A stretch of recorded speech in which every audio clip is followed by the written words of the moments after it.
ઘોઘાગેટ વિસ્તારમાં આવેલા નગીનદાસ વાણિજ્ય ભવનના પાર્કિંગમાં રહેલા વીજ વાયરો અને વીજ મીટરો નીચે પડ્યા હોવાના કારણે અકસ્માતની વેપારીઓમાં ભીતિ। ઘોઘાગેટ વિસ્તારમાં આવેલ નગીનદાસ વાણિજ્ય ભવનના પાર્કિંગમાં તૂટેલા મીટરો અને લટકતા વીજ વાયરોના કારણે અકસ્માત થાય તેવી શંકા વ્યક્ત કરવામાં આવી છે, કારણ કે ચોમાસામાં આ પાર્કિંગમાં પાણી ભરાવાનો પ્રશ્ન ઉઠવા પામે છે, જેના કારણે શોર્ટ સર્કિટ થઈ શકે છે। જેના અનુસંધાને સ્થાનિક વેપારીઓએ પીજીવીસીએલની કચેરી ખાતે આ લટકતા મોટના વાયરોને રિપેરિંગ કરવાની માંગ કરી હતી।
જયદેવસિંહ બી ગોહિલ હું પોતે એડવોકેટ છું।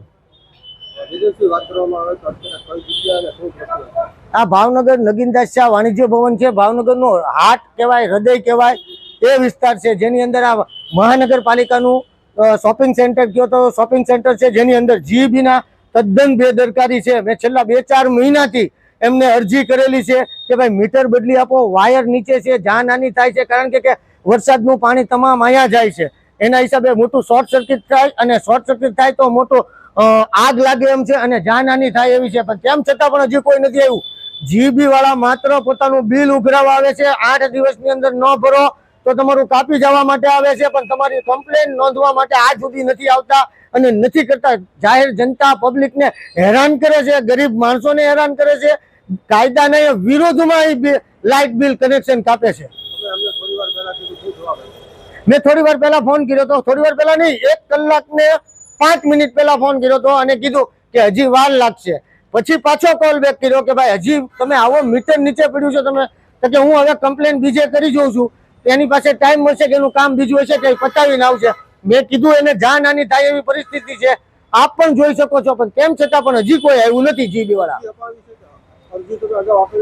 અરજી આજથી 2 મહિના ને 3 દિવસ કોપી રિસીવ પણ કરેલું છે કે આમાં મોટી દુર્ઘટના થાય એવી પરિસ્થિતિ છે, પણ તંત્રને પોતાનું લાઇટ બિલના પૈસા ઉઘરાવવામાં પડી છે, બાકી એને કોઈ પણ જાતના પબ્લિકની જાન માટેનું કાંઈ નથી।